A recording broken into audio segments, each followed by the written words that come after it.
The moon never changes shape.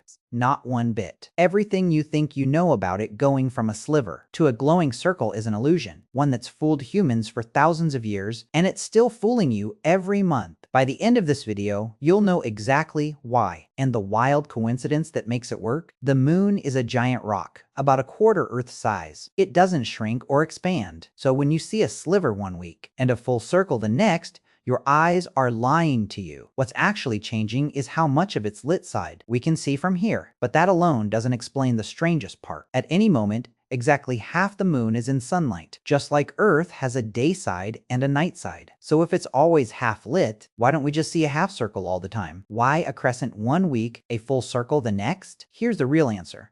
It's not the moon changing. It's your angle to it. As it orbits Earth, the slice of its lit half you can see keeps shifting. New moon, it's between us and the sun, so we see none of its lit side. A few days later, a crescent, then a half, then full, when Earth sits between the moon and sun, and we see nearly all of it lit up. If the moon didn't do this, every night you'd see a completely different lunar landscape. Instead, you get the same familiar face, just with light sweeping across it. That's what sells the illusion. Nothing about the moon looks like it's growing. It's just one steady stage and the spotlight moves. So next time you look up and the moon looks like it's changing, it's not. It's a steady sphere, lit from one angle, locked in step with its own orbit. You're not watching it transform, you're just watching where the light lands. What's something you've always taken at face value that actually has a stranger explanation underneath? Drop it in the comments.